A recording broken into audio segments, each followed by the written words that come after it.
चलिए स्टार्ट करते हैं हम लोग आज का टॉपिक। और हम लोगों का टॉपिक है आज का लूसेंट का बायोलॉजी का क्लास का कौन सा है, एंडोक्राइन सिस्टम है ना। और चित्र से आप लोगों को समझ में आ रहा होगा कि कौन सा चित्र है, क्या क्या इसमें चित्र में दिया हुआ है ना। कुछ कुछ समझ में नहीं आ रहा होगा तो देखेंगे कि कौन सा चित्र क्या है ना, चित्र से हम लोग समझ लेंगे। चलिए आइए देख लेते हैं। सबसे पहला लिखा हुआ है ग्रंथि लिखा हुआ है। किताब पलट लीजिएगा, किताब में आपको लिखा हुआ होगा है ना। वैसे किताब आपको बोले कि पहले एक बार पीडीएफ हम लोग देख लेंगे, पीडीएफ के बाद हम लोग क्या करते हैं कि किताब बाद में अंतिम में देख लेंगे है ना, कि किताब में क्या क्या लिखा हुआ है। पीडीएफ से देखा हुआ रहता है तो किताब क्या होता है, थोड़ा समझने में आसानी होता है। और कुछ कुछ इसमें लिखा हुआ नहीं है ना। जैसे कि इसमें देखेंगे पिनियल सब के बारे में नहीं लिखा हुआ है, पिनियल ग्रंथि सब के बारे में नहीं लिखा हुआ है ना, लेकिन पिनियल पूछा जाता है, बार बार पूछता है ना। देखेंगे हम लोग क्या है, मेलाटोनिन सब क्या है, मेलाटोनिन से पूछता है, बार बार पूछता है। तो आप लोग तो अब टेस्ट से मेरे साथ जुड़ ही रहे हैं है ना। जब टेस्ट से जुड़िएगा तो आपको पता भी चलेगा कि क्या क्या पूछ रहा है। ऐसे तो पता नहीं चलता है, तो टेस्ट के साथ जब जुड़िएगा तो वहां पर भी बताएंगे, बाद में बात करेंगे अब उस सब के बारे में। ठीक है, पहले हम लोग यहाँ पर आते हैं। ठीक है, चलिए ग्रंथि क्या होती है आइए एक बार नजर से देखते चल जाते हैं ना। फाउंडेशन तो यहाँ पर पढ़ नहीं रहे हैं, और आपको पहले बता देते हैं कि फाउंडेशन नहीं पढ़ रहे हैं, किताब पढ़ रहे हैं, तो किताब में सीधा आपको क्या करना पड़ेगा, याद करना पड़ेगा है ना। तो पहले एक बार समझ लेते हैं, उसके बाद किताब हम लोग देखेंगे। तो ग्रंथि क्या है, ग्रंथि एक अंग है जो शरीर में क्या करती है, एक विशिष्ट कार्य करने वाले पदार्थों का क्या करती है, ये उत्पादन करती है। क्या करती है, विशिष्ट कार्य करने वाले पदार्थों का ये क्या करती है, उत्पादन या उत्सर्जन करता है। कोई दिक्कत नहीं है ना। ग्रंथियां कितने प्रकार की होती है, तो ग्रंथियां 3 प्रकार की होती है मुख्यतः जो है। ग्रंथियां कितने प्रकार की होती है, 3 प्रकार की होती है। सबसे पहले कौन सा होता है, बहिस्रावी ग्रंथि होती है, जिसको क्या बोला जाता है, एक्सोक्राइन ग्लैंड बोला जाता है। उसके बाद दूसरा कौन सा होता है, अंतःस्रावी, जिसको कि एंडोक्राइन ग्लैंड बोला जाता है। और यही चैप्टर आपका है ना, 2 चैप्टर आपको हटा दिया गया है, देख लेते हैं, बात कर लेते हैं। और तीसरा कौन सा है, मिश्रित ग्रंथि है, जिसको कि मिक्स्ड ग्लैंड पढ़ते हैं। इसमें से आपको 2 को पढ़ा हुआ है, 2 पहले पढ़ चुके हैं है ना। हाँ, ये आप क्या कहते हैं, पढ़े हैं पेनक्रियास के बारे में है ना, वो पढ़ चुके हैं। तो इसके बारे में हल्का यहाँ पर बता देंगे सिर्फ, उसके बाद निकल जाएंगे। उसके बाद बहिस्रावी ग्रंथि आप लोग पढ़ चुके हैं, मेमोरी ग्लैंड के अंतर्गत पढ़ चुके हैं, अश्रु ग्रंथि पढ़ चुके हैं है ना, श्वेत ग्रंथि पढ़ चुके हैं, ये सब पढ़ चुके हैं। पढ़े हैं कि नहीं पढ़े, नाम आया कहीं कहीं। वैसे एक बार देख लेंगे, आपको एक बार सिर्फ नजर से दिखा देंगे, बात खत्म कर लेंगे। और आप लोगों का जो टॉपिक है, कौन सा टॉपिक है, एंडोक्राइन ग्लैंड है, यही ना, अंतःस्रावी ग्रंथि। तो मुख्यतः हमको आना है किस पे, इस पे आना है ना। आपके किताब में लिखा होगा ग्रंथियां 2 प्रकार की होती है, बहिस्रावी ग्रंथियां होती है, अंतःस्रावी ग्रंथियां होती है, इतना ही लिखा होगा। और अंतःस्रावी ग्रंथि के अंतर्गत ही आपको लिखा हुआ होगा कौन सा, मिश्रित ग्रंथि लिखा हुआ होगा। तो इसको एक अलग लाइन में करके रखे कि मिश्रित, कभी कभी पूछा जाता है कि ऐसा कौन सा ग्रंथि है जो कि मिश्रित ग्रंथि है। इसका मतलब क्या है, यह हार्मोन और एंजाइम दोनों स्रावित करती है। एक लाइन में हम लोग समझ लेते हैं कि कौन कौन सा, मान के लेके देखेंगे वैसे आगे चल के लिखा होगा कि एंजाइम कौन करेगा और कौन सा करेगा, हार्मोन कौन करेगा है ना, लिखा होगा आगे। चलिए देख लेते हैं। बहिस्रावी ग्रंथि एक एक के बारे में पढ़ लेते हैं है ना, थोड़ा थोड़ा पढ़ लेते हैं, ये पढ़ा हुआ है वैसे। बहिस्रावी ग्रंथि किसको कहते हैं, आपको समझ में आ रहा है, इधर नजर दीजिए। ठीक है, समझ में आ रहा है, धीरे धीरे थोड़ा सा देखिएगा। हो सकता है कि अभी शब्दों को पकड़ने में थोड़ा सा आपको टफ लग रहा होगा, लेकिन किताब को पलटना है, बार बार पलटना है, देखना है कि क्या पढ़ाए हैं है ना। यदि आपको समझ में नहीं आ रहा है, यहाँ पर एक बार समझ में नहीं आया कि स्पीड में पढ़ा के निकल रहे हैं, तो वीडियो जाके फिर से क्या करना है, फिर से वॉच करना है वीडियो को। जब तक समझ में नहीं आएगा 2-3 बार वीडियो देखिएगा है ना, समझ में आ जाएगा। ग्रंथ चलिए यहाँ तक चल चुके थे, यहाँ पर आते हैं बहिस्रावी ग्रंथि। तो बहिस्रावी ग्रंथि क्या है, ये एक्सोक्राइन ग्रंथियां आपके, देखिए आपके मतलब कि सभी के शरीर में, ठीक है, शरीर की सतह पर ये क्या करती है, छिद्रों नलिकाओं के माध्यम से ये क्या करती है, पदार्थ छोड़ती है। क्या करती है, इसमें क्या होती है, इसके अंतर्गत क्या होती है, ये बहिस्रावी ग्रंथि में क्या होता है, एक मुख्य जो लाइन पकड़ना क्या होती है, ये छिद्र और नलिका के माध्यम से ये क्या करती है, पदार्थों का ये क्या करती है, उत्सर्जन करती है ना। सीधा है इसमें, ये कहां से निकलेगी, इस जो निकलेगी, जहां से निकलेगी, ये क्या है, कहीं जो पहुंचाने का काम करेगा एक नली के माध्यम से, ये छिद्र के माध्यम से है ना। जैसे एक्सोक्राइन ग्रंथि के अंतर्गत हम लोग देख लेते हैं, पसीना निकलती है, आंसू निकलती है, दूध निकलता है, पाचन रस निकलता है। जैसे हम लोगों को पसीना निकल रहा है, तो पसीना ये त्वचा में क्या है, स्वेट ग्लैंड है, यहां से निकलती है। ठीक है, मतलब ये छिद्र है, इस यहाँ पर जो देखिएगा त्वचा में क्या है, सभी जगह छोटा छोटा छोटा छोटा क्या है, पोर होता है, और इसी पोर से क्या होती है, पसीना निकलने का काम करती है ना। आंसू आपको बता चुके थे, आंसू कहां पर, लैक्रिमल ग्लैंड है ना। लैक्रिमल ग्लैंड आपको आंखों के पास, आपको बताया था कि आंखों के एकदम थोड़ा सा भाग में दिखाए थे। आप आइए इधर आइए, नजर इधर रहना चाहिए, मेरे तरफ रहना चाहिए है ना, नजर इधर उधर दीजिएगा। आइए बात, हाँ नजर नहीं हटाना है, ठीक है, एकदम जिस तरह से लड़की से नजर मिलाते हैं उस तरह से नजर मिला के रखिएगा। ठीक है, चलिए इधर आइए। तो यहां पर देखिए कि किस तरह से आंसू कहां से निकलती है, लैक्रिमल ग्लैंड से है ना। तो आपको बताए थे लेक्रिमल ग्लैंड कहाँ पर, आंखों के एकदम छोटा सा दिखाई पड़ेगा जहां से आंसू नहीं आपको पता चल रहेगा तो एक बार रोने का कोशिश करिएगा और देख लीजिएगा कहां से निकल रहा है आंसू, है ना। आंख से किस साइड से, नाक के बगल से, हाँ है ना, निकलेगा दोनों साइड, हाँ दोनों साइड से होगा, लेक्रिमल ग्लैंड होगा और वहां से वो तो एक छिद्र है उस जगह से निकलती है, ऐसा नहीं है कि मान के चलिए सभी जगह से निकलेगी। उसके बाद हाँ क्या कहते हैं, स्तनपान किया जाता है बच्चों को, ठीक है। तो आपको मेमोरी ग्लैंड में पढ़ा चुके हैं, है ना, कहां पर पढ़ा चुके हैं, कहां पर पढ़ा चुके हैं, रिप्रोडक्शन में पढ़ा चुके हैं ना, वहां पर पढ़ा चुके हैं कि मेमोरी ग्लैंड से क्या होती है, बच्चों के लिए स्तनपान करवाया जाता है। तो ये आपको ये भी क्या होती है, एक तरह से नलिका, नली से जुड़ा हुआ रहता है, आपको वहां पर चित्र से समझाए थे, है ना। चलिए लार, आपको लार क्या कहते हैं, जो लार होती है आपको कहां पर पाया जाएगा, मुख, हाँ ये जो है लार ग्रंथि रहती है, लार ग्रंथि आपको पूर्णतः कहां से निकलती है, मुख में होती है ना। हाँ तो ये भी क्या कहते हैं आपको पाया जाता है, कितना जोड़ी होती है ना, पढ़ चुके हैं लार ग्रंथि के बारे में, पढ़ चुके हैं कि लार ग्रंथि कहां पर, मुख में होती है, तो इसलिए आप लार का नाम ले रहे थे, इसका मतलब है भूल चुके हैं, है ना। चलिए है ना, लार ग्रंथि पढ़ चुके हैं, कितना ग्रंथ होती है, कितना होता है, 3 जोड़ी या 3 होता है, हाँ तो जोड़ा का नाम साथ लेना है, ठीक है, 3 आधा करके आधा नहीं चुपचाप हो जाना है, ठीक है, 3 जोड़ी होती है ना। चलिए पाचन रस हम लोग पढ़ चुके हैं सभी, चलिए आगे चले। 100, हाँ वही होती है, ठीक है। यकृत के बारे में आप लोग पूरा का पूरा पढ़ चुके हैं, है ना, पढ़ चुके हैं ना, यकृत सबसे क्या चीज, हाँ बाइल, बिल्कुल बिल्कुल। पितरस तो आप लोग जो हम लोग पढ़ चुके हैं, ये सब पढ़ चुके हैं, है ना। तो एक शॉर्ट में यहाँ पर हम डायरेक्ट पाचन रस लिखे हैं और ये सब हम लोग पढ़ चुके हैं। एक्सोक्राइन ग्रंथियां आपके शरीर में कई अलग अलग अंगों में पाई जा सकती है, उनके कई तरह के कार्य होते हैं, कोई दिक्कत नहीं है ना, सभी का अलग अलग कार्य है। जैसे कि हम लोग यकृत के बारे में पूरे विस्तार से पढ़े थे, है ना, पढ़े कि नहीं पढ़े, सबसे बड़ा ग्रंथि कौन सा, यकृत, है ना। चलिए आइए देख लेते हैं एक्सोक्राइन ग्लैंड के अंतर्गत हम लोग को जो मुख्यतः आपको जो नाम लिए हैं वो कहाँ कहाँ पर पाई जाती है ना। एक बार देख लेते हैं चित्र से कि वो ग्लैंड कहाँ कहाँ पर पाई जाती है। अभी जैसे आपको नाम लिए थे, जैसे कि सबसे पहले देख लेते हैं आई के बारे में, आई के पास बोले थे कौन सा, लेक्रिमल ग्लैंड, है ना, लेक्रिमल ग्लैंड, यहाँ से क्या काम, आंसू निकलने का काम होगा, है ना। उसके बाद माउथ में आपको स्लेवा, है ना, लार ग्रंथि मुख से, है ना। उसके बाद आप देख लीजिए स्वेट जो निकलती है त्वचा से, स्वेट ग्रंथि, हाँ जो तो पसीना जो निकलेगा कहाँ से, त्वचा से, है ना। उसके बाद एस्टोमक जो लिखा हुआ है, एंजाइम निकलती है, यहाँ से कौन सा निकलती है, एंजाइम आपको बताए थे, यहाँ क्या है, पेनक्रियाज या क्या है, एस्टोमक पेट हुआ, है ना।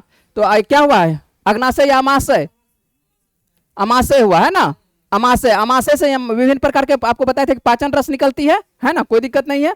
उसके बाद आइए, हाँ अब नाम छोड़ देना, आप वहां जाकर पढ़ना है कि कौन निकलता है नहीं निकलता, यदि भूल चुके हैं तो।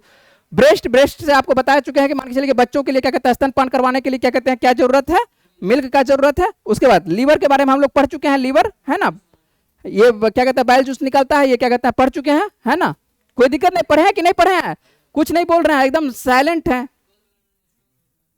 याद है ना, जो पढ़े हुए उसको इसलिए बोले कि ये पढ़ा हुआ है, हम लोगों को डायरेक्ट आना है, किस चैप्टर पर आना है, एंडोक्राइन पर आता है। लेकिन एक बार हम झलक देख लेते हैं कि जो पढ़ चुके हैं उसको कि पढ़े हैं कि नहीं पढ़े, ऐसा नहीं कि झूठ बोल रहे हैं एकदम निकालते जा रहे हैं, तो ये पढ़ चुके हैं आपको सिर्फ दिखा रहे हैं। उसके बाद पेनक्रियाज, पेनक्रियाज को हिंदी में क्या बोलते हैं, अग्नाशय, है ना। तो अग्नाशय से हम लोग पढ़ चुके हैं विभिन्न प्रकार का क्या निकलती है, एंजाइम निकलती है।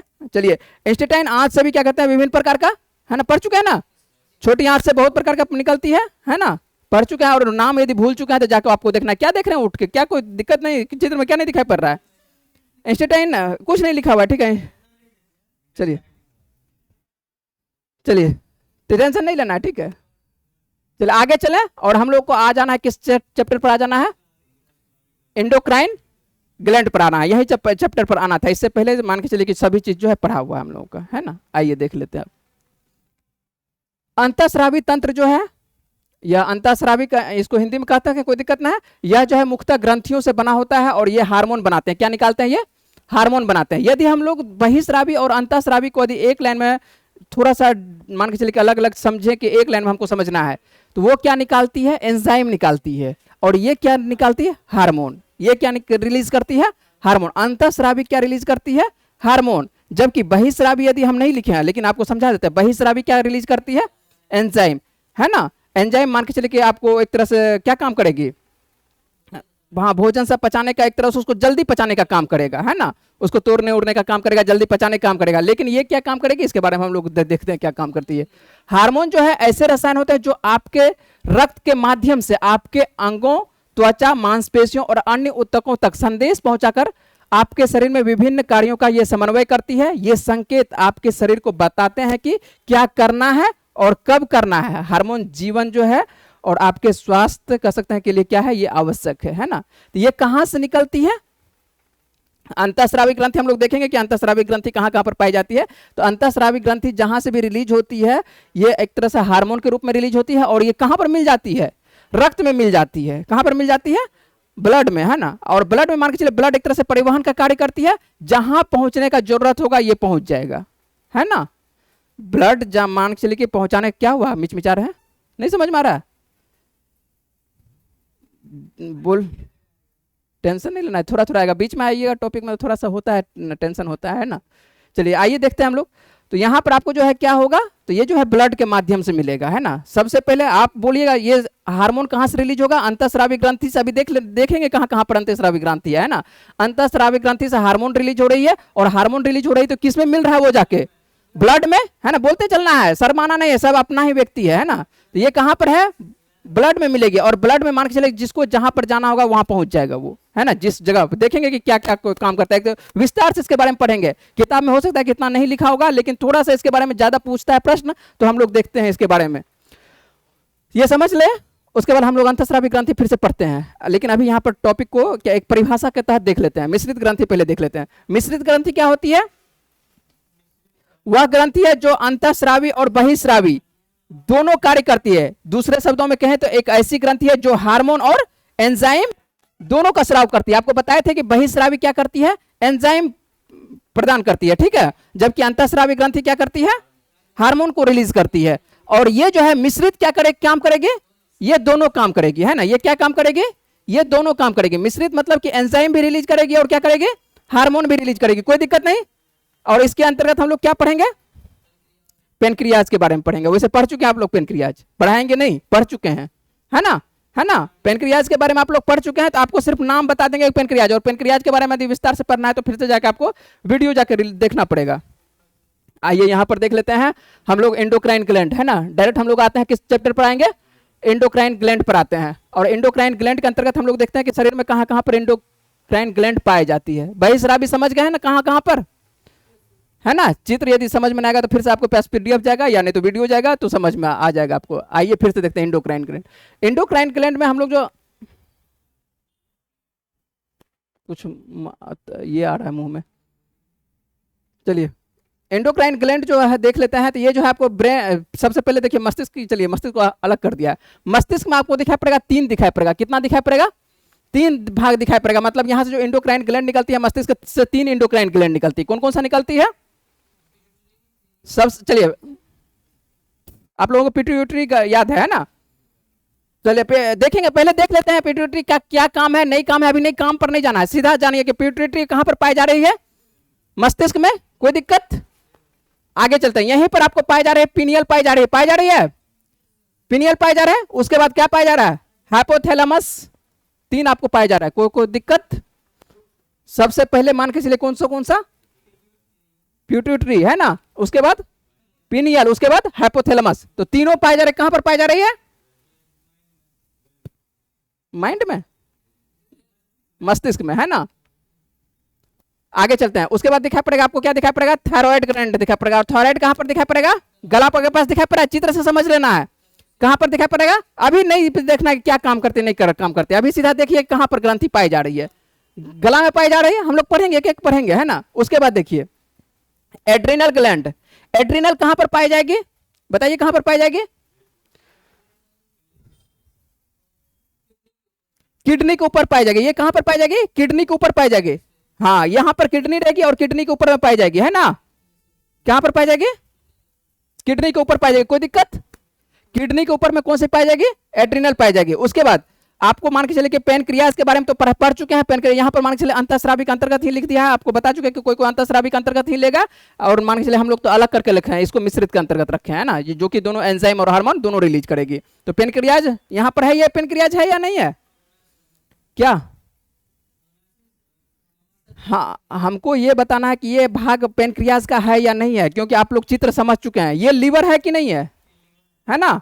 लीवर हम लोग बहुत पहले ही पढ़ चुके हैं, है ना। लीवर है ना। लिवर के बारे में पढ़ चुके हैं, यहाँ पर छोड़ देते हैं, आगे आते हैं। ये हम लोग पढ़ रहे हैं क्या, एंडोक्राइन, तो अंतःस्रावी देखेंगे, इसलिए लिवर के बारे में यहाँ जिक्र नहीं कर रहे हैं।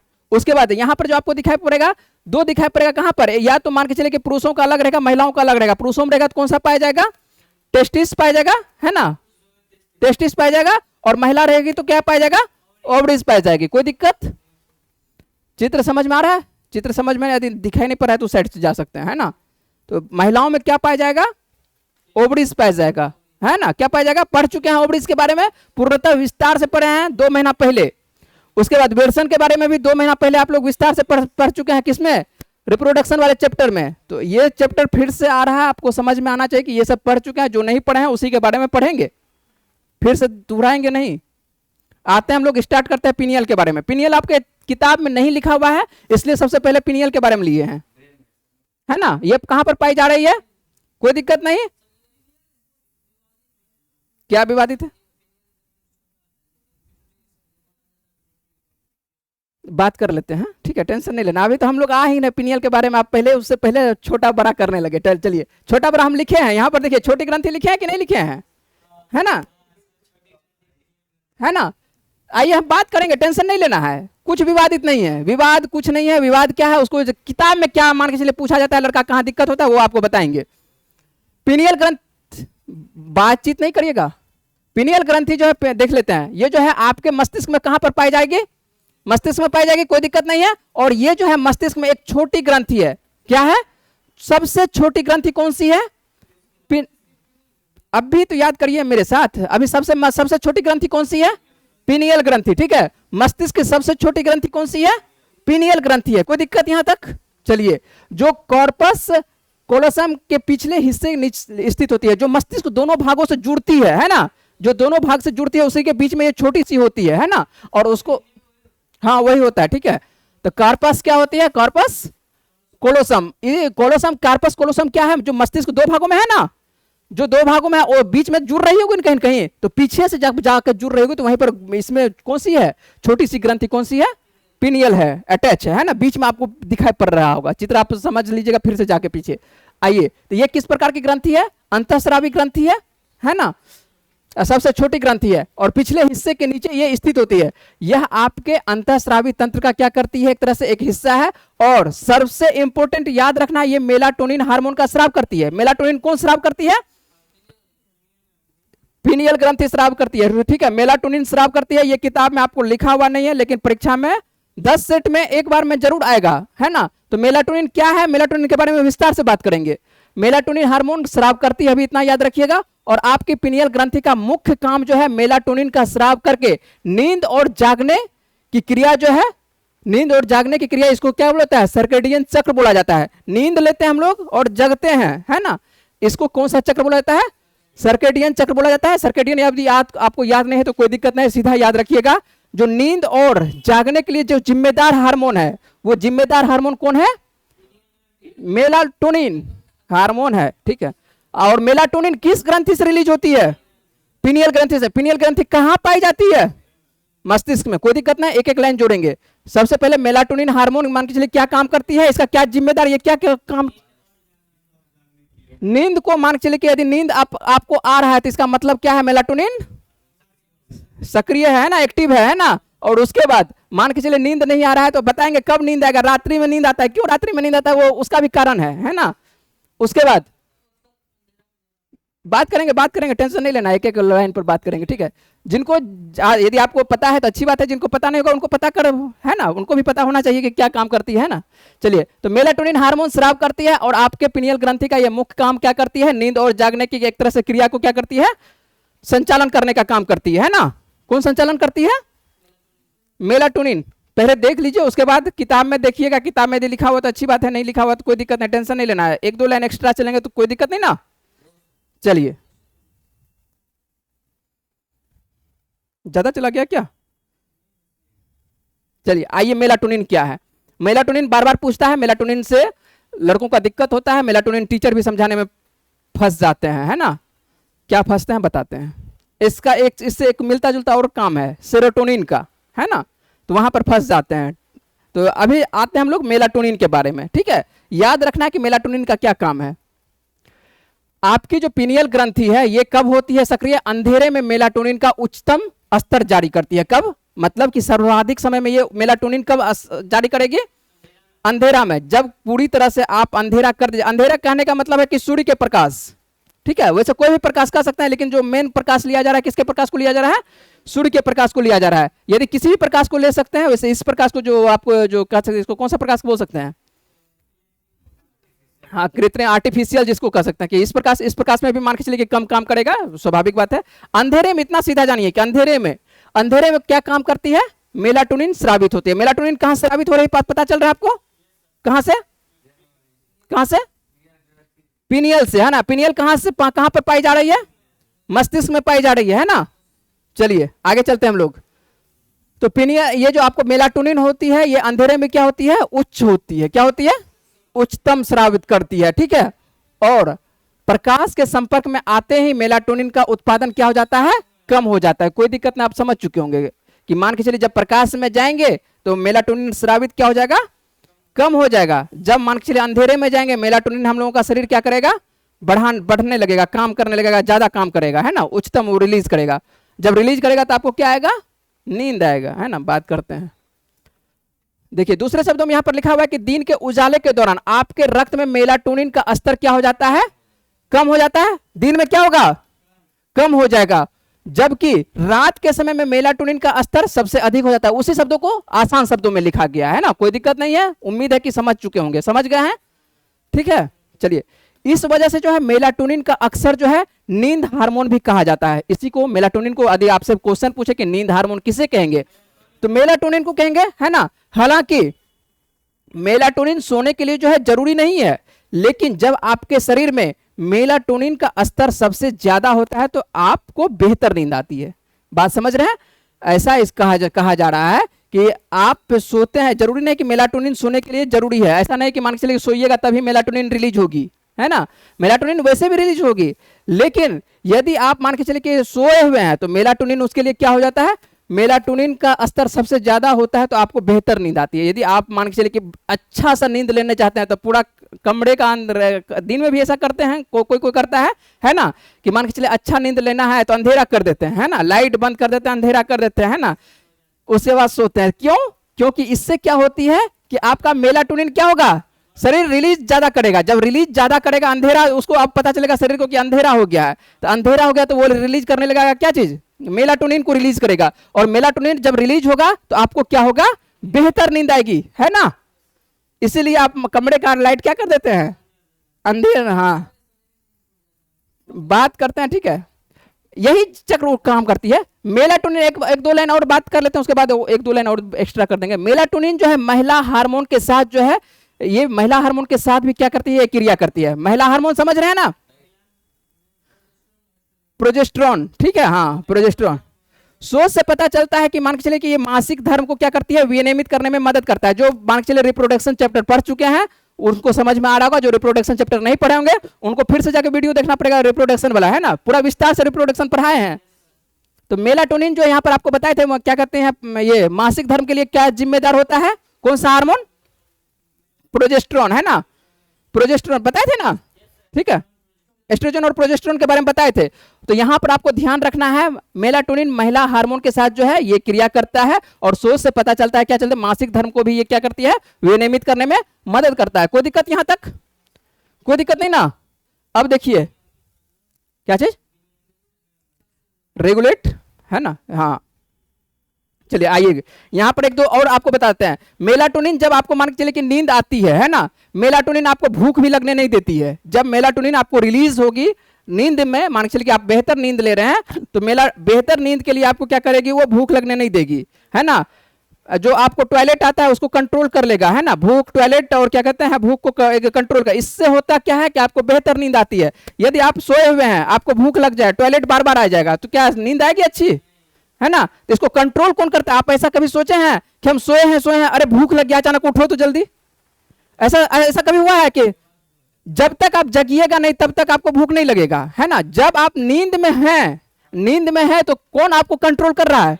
मेलाटोनिन। और मेलाटोनिन कहेगा कि अभी इसको छोड़ दो, एकदम सुसुप्त अवस्था में रहने दो, इसको कोई भूख लगने नहीं दो, और को क्या कहते हैं, हाँ कुछ नहीं ठीक है, तो उसको अब ज्यादा पानी नहीं पी लेना है, ठीक है। तो मान के चले तो वो तब फिर वो दूसरा काम करेगा, लेकिन एक निश्चित अवस्था तक ये क्या करेगा, कंट्रोलिंग करने का काम करता है ना। ऐसा आप देखे होंगे बार बार कि जब आप जगे रहिएगा रात में तो आप बार बार टॉयलेट जाइएगा, है ना। जब आप सोते हैं तो बहुत ज्यादा, हाँ जब मान के चले पानी पीते हैं तब वो जा सकते हैं बीच में, तो नहीं तो आप एकदम कंट्रोल रहिएगा, है ना।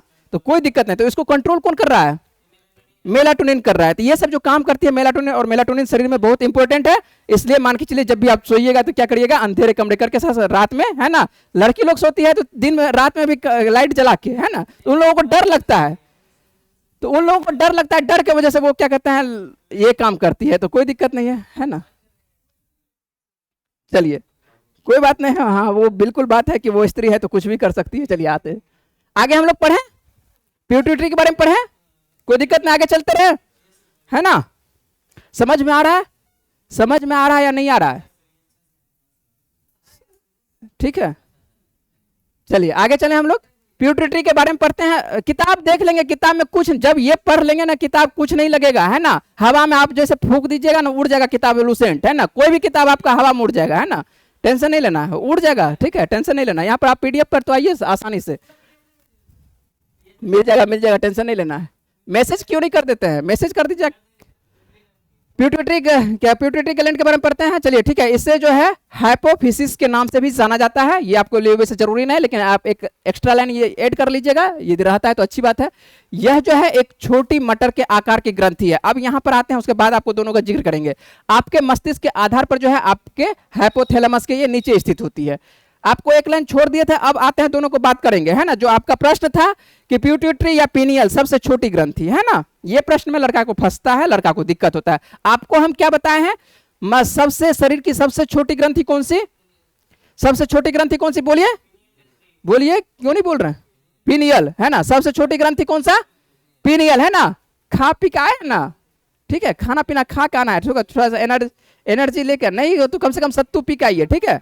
नहीं तो देसी वाला जो सत्तू है वो पी के आइए, ठीक है, कम से कम आइए, मुरझा के नहीं रहना है, मुरझा के रहिएगा तो क्या दिक्कत हो जाएगा। चलिए अब बीच पानी लेके आइए, ठीक है, गर्मी बहुत ज्यादा है तो पानी अपना ले लेके आइए, ठीक है, सभी को अपना पानी लेके आइए। चलिए आइए देखते हैं।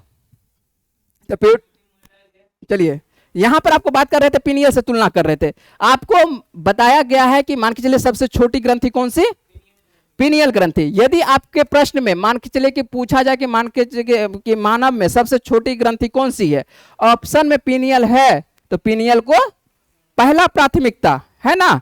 यदि पीनियल नहीं है तो दूसरा प्राथमिकता, यदि ऑप्शन में रहेगा कौन रहेगा, पीयूष ग्रंथि रहेगा। यदि पीयूष ग्रंथि रहेगा या प्यूटरी, इसी को पीयूष ग्रंथि बोलते हैं, इसी को मास्टर ग्रंथि के नाम से भी जाना जाता है। यह बहुत हार्मोन को क्या करता है, एक तरह से कंट्रोल करता है, हार्मोन को भी कंट्रोल करता है। हार्मोन को इसको कहा जाता है। तो हार्मोन को कंट्रोल करने वाला क्या होता है, ये मास्टर ग्रंथि इसको बोला जाता है। कोई दिक्कत, एक दो लाइन एक्स्ट्रा आपको लिखा हुआ होगा, वैसे किताब में नहीं लिखा होगा तो आप लिख लीजिएगा कि प्यूटरी को क्या बोला जाता है, मास्टर ग्रंथि के रूप में भी जाना जाता है। कोई दिक्कत। और ये अब देखिए, सबसे पहला आपको अब सबसे पहले छोटी पर आते हैं कि परीक्षा में आपको दिक्कत नहीं होना चाहिए। आप जो भी हैं, जितना भी हैं, जो वीडियो देख रहे हैं, उम्मीद है कि मान के चलिए कि आपसे गलत नहीं होना चाहिए। सबसे छोटी ग्रंथि यदि पूछे कि मानव में सबसे छोटी ग्रंथि कौन सा, तो कौन सा ग्रंथि मारेंगे, कौन सा, पीनियल मारेंगे, है ना। यदि पीनियल ग्रंथि नहीं दिया हुआ रहेगा तो कौन सा मारेंगे, प्यूटरी दिया हुआ रहेगा या पीयूष ग्रंथि दिया होगा, है ना, मास्टर ग्रंथि दिया होगा, कोई ऑप्शन रहेगा तो इसके बारे में, है ना। तो जो आपको पीयूष ग्रंथि रहेगा ये क्या काम करेगी, सेकेंड नाम, उससे मान के चलिए कि क्या, उससे थोड़ा सा बड़ा होता है, थोड़ा सा बड़ा। तो ऑप्शन में जो है प्यूटरी को जो है नहीं दिया जाता, ये पीनियल के बारे में ज्यादा आपको नहीं दिखाई पड़ेगा, अधिकांश दिखाई पड़ेगा ऑप्शन में कौन सा दिखाई पड़ेगा, प्यूटरी दिखाई पड़ेगा या दिखाई पड़ेगा पीयूष ग्रंथि, ऑप्शन में दिया रहता है। पीनियल के बारे में बहुत कम रहेगा, लेकिन इसलिए विवादित, कुछ विवादित नहीं है। तो सबसे छोटी ग्रंथि कौन सी ग्रंथि मारेंगे, सबसे छोटी पीनियल मारेंगे, ठीक है। सबसे पहला मान के चलिए, हम आपको इस तरह से याद करना है कि सबसे पहला छोटी ग्रंथि मानव में कौन सा, पीनियल, है ना। यदि पीनियल नहीं रहेगा, इस तरह से याद भी करना है, यदि पीनियल नहीं है ऑप्शन में तो पीनियल नहीं है ऑप्शन में तो हम लोग खोजेंगे ऑप्शन में प्यूटरी है। यदि प्यूटरी है तो उसको प्राथमिकता दे देंगे, है ना, कोई दिक्कत नहीं ना। यदि दोनों है तो किसको मारेंगे, पीनियल को मारेंगे। यदि दोनों दिया हुआ है तो सीधा सी बात है कि सबसे छोटे पीनियल होते हैं, पीनियल को मारेंगे, है ना। इससे ज्यादा याद हो जाना चाहिए, इससे ज्यादा बोलना उचित नहीं है ना। चलिए प्यूटरी ग्रंथि जो है अन्य अंतःस्रावी ग्रंथियों का हार्मोन भी कहा जाता है। अभी जस्ट बोले कि मान के चलिए बहुत सारे हार्मोन को क्या करती है, एक तरह से कंट्रोल करने का काम करती है, इसलिए जो है आपको प्यूटरी ग्रंथि जो है अन्य अंतःस्रावी ग्रंथियों का भी हार्मोन इसको कहा जाता है। प्यूटरी जो है आपके हाइपोथैलेमस में रक्त वाहिकाओं और तंत्रिकाओं के एक कह सकता है कि डंठल के समान कह सकते हैं कि डंठल से जुड़ी होती है, और जिसे प्यूटरी डंठल के नाम से भी जाना जाता है या इन्फंडिबुलम के भी नाम से जाना जाता है। ये सब एक दो एक्स्ट्रा लाइन है जो अभी आप नहीं भी याद करते तो कोई दिक्कत नहीं है, लेकिन आपको सीधा याद रखना है कि प्यूटरी ग्रंथि ये क्या रिलीज करेगी, एंजाइम या हार्मोन, हार्मोन करेगी, क्योंकि अंतःस्रावी ग्रंथि के अंतर्गत है, हार्मोन रिलीज करेगी, कोई दिक्कत नहीं है ना। ये कहां पर पाई जाएगी, मस्तिष्क में पाई जाएगी, है ना, मस्तिष्क में पाई जाएगी। और इसके मान के चले कि ये हार्मोनों को भी कंट्रोल करेगी, है ना, बहुत सारे हार्मोनों को भी कंट्रोल करेगी। जब बहुत सारे हार्मोनों को कंट्रोल करेगी तो उस हार्मोनों के बारे में भी हम लोग जानेंगे कि कौन कौन सा हार्मोन है। चलते रहे आगे, जहां तक बोलिएगा कि रुकना है छोड़ दे तो फिर तो आप कल बोलिएगा। तो मिलते हैं हम लोग इस यहाँ तक ही रखते हैं, प्यूटरी के बारे में ही रखते हैं, ठीक है। आपका हो सकता है कि आज क्लास थोड़ा सा लेट हो गया तो हम लोग मिलेंगे इसके आगे, है ना। तो आज का वीडियो हम लोग तब यहीं तक रखते हैं, प्यूटरी तक ही रखते हैं। प्यूटरी से आगे जो मान के चले और सारे जो है ग्रंथि सभी के बारे में हम लोग करेंगे, कल चर्चा करेंगे, क्योंकि छोड़ देंगे तो आप लोग फिर जो मान के चले जो क्लास छोड़ रहे हैं तो उनके लिए दिक्कत हो जाएगा, है ना। तो यहीं तक रखते हैं, कल इनको पूरा पूरा खत्म कर लेंगे। और जो किताब में लिखा हुआ है बायोलॉजी, है ना, जो लुसेंट में कवर किया हुआ है उसको भी एक लाइन से हम लाइनिंग कर लेंगे कि क्या क्या उसमें लिखा हुआ है। चलेंगे कल, लेकिन लंबा क्लास होगा, आइएगा आज, ठीक है, मिलेंगे कल हम लोग।